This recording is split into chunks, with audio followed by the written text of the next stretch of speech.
Hey everyone, and welcome back to the Cosplay Guild. A lot of people think the hardest part of convention is the cosplay. It's not. The hardest part is pacing yourself through a full weekend without blowing your energy, your money, your feet, and your social battery by day two. Because if you do conventions wrong, by Saturday night you're exhausted, irritated, behind schedule, and not even having fun anymore. And I've had conventions where I didn't even want to leave my hotel room by Friday. So in this video, I want to break down how to pace yourself through a full weekend the smart way so you can actually enjoy the event instead of just surviving it. First, let's talk about convention mindset. You need to realize right away that there are always going to be 100 different things happening in 100 different places at the same time.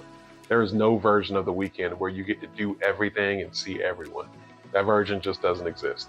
So set your goals for the convention, but stay flexible as the weekend progresses.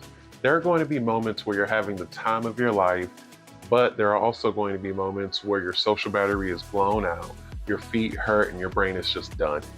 And that's okay. Choose what is actually important for you to accomplish on each day. If you have a photo shoot and a panel on Friday, do you really think you have enough time and energy to enjoy the artist alley too? If you have a group meetup Sunday morning, how late can you really stay up Saturday night before you're borrowing energy from the next day? Now let's talk about making your schedule work for you. Even if you do have a schedule, keep it flexible. Don't let it completely control you. Make a list of things you have to do, things you would like to do, and things that would just be nice to do if there's time. That alone can save you a lot of stress. If you're going to cosplay, know how much time you'll need to get ready. If you're going to a panel or autograph session, know that you'll need time for the line. If you want to walk through the artist alley, know what day will most likely be packed and decide if you're really actually willing to deal with that. Set spaced out alarms for what you want to get done throughout the day and make the most of the time in between. And please do not forget to schedule time for food, water, and just getting off your feet. Because one of the fastest way to ruin your convention is to make plans that forget you're a human being. Now let's get into energy management, because this is one of the biggest things that can make or break your entire weekend. You need to be real with yourself and not take on more activities than you can handle in one go. If you're the kind of person catching the continental breakfast every morning, you're probably not making it to that 2 a.m. Pokemon dubstep rave. And if you're a night owl who doesn't stop until the party stops, are you really gonna make it to that early morning yoga with Yoda class? Probably not. So build breaks in your day. Know when and where you're getting your next meal before your stomach starts growling. And if you're already carrying a refillable water bottle with you, you're ahead of the game.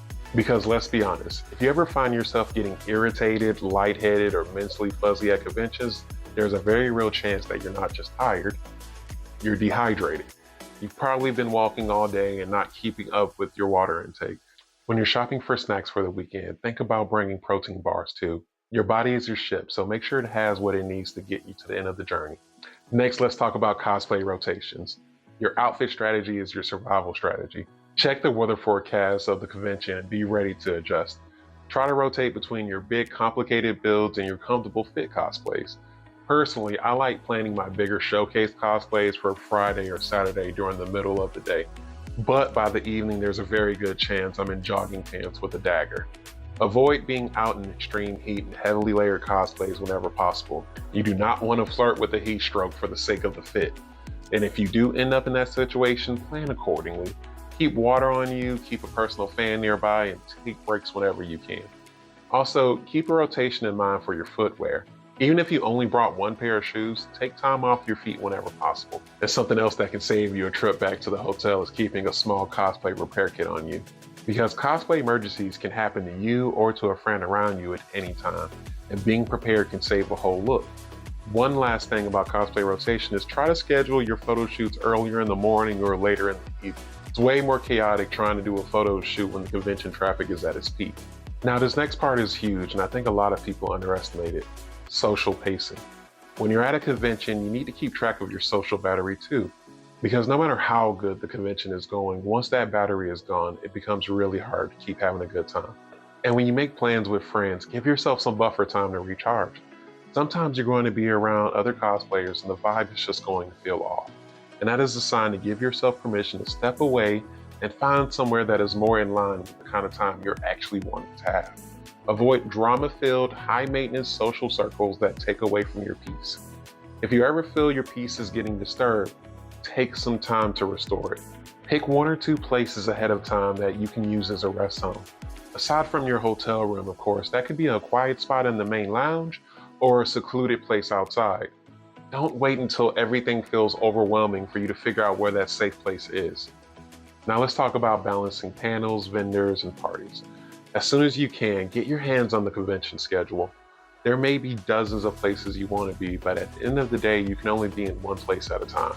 So choose the panels that interest you the most and work those into your schedule. It is quality over quantity.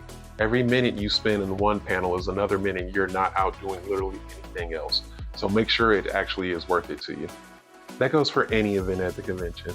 When things are quiet, the lines are shorter, make your way over to the vendor hall. Take your time walking through the artist alley and really look around. And of course, know your budget and shop accordingly. What I recommend is making your way through the whole shopping area first and make notes of the shops that you want to revisit.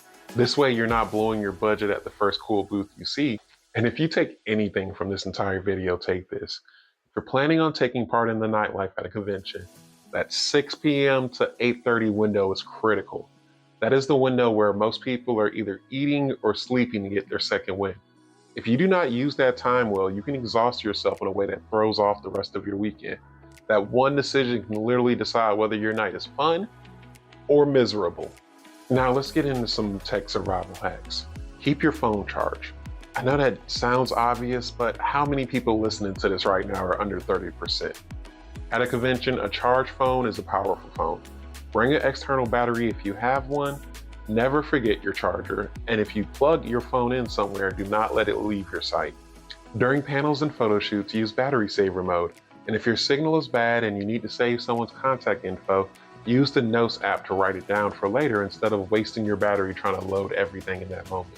Your phone is how you stay connected, informed, and safe throughout the day. Do not push yourself in a position where you're at a late night party on 5% battery and you still need to text your roommate to let you back into the hotel when you're there. Speaking of which, let's talk about your hotel room rest routine. What you do at night can decide whether tomorrow feels great or terrible. Have a nighttime routine that gets you ready for the next day. Know where you're going to safely store your wigs, props, and cosplays. Remove your makeup properly and take out your contacts and shower. No matter how tired you are, shower. Do not take the sweat of today into your fresh start tomorrow. If you are too tired to handle something like that night, make it your first priority the next morning. Repack everything you'll need for the next day before you go to sleep. Secure your badge, make sure your plan is in order, and set yourself up for success. And finally, let's talk about the Sunday strategy. You've already made it through most of the weekend. Now it's just time to wrap everything up the right way. Pack your bags as early as possible so you're not scrambling later. Double check, triple check, quadruple check that you are not leaving anything behind in the room. If you are cosplaying on Sunday, choose your lightest cosplay if possible, especially if you're checking out of the hotel and moving luggage around. And when it comes to friends that you've made the weekend, say real goodbyes, not just see you online. Trust me, you really never know for sure when you'll see people again. If you still have money left in your budget, make one last stop through the artist alley for any last minute purchases. After that, you should be pretty much good to go. So overall, remember this for your next convention weekend. The best conventions are not the one where you did everything. They're the ones where you pace yourself well enough to actually enjoy what matters. Multi-day conventions are a marathon, not a sprint. Cosplay is a marathon, not a sprint. And with the right preparation, you can give yourself a weekend that is actually fun, memorable, and worth all the effort you put into. Thank you again for tuning into the Cosplay Guild. I want to thank our Patreon members. I really want to be able to do stuff like this full time and get more videos out to you guys. Subscribe to the channel below, and I'll see you next time.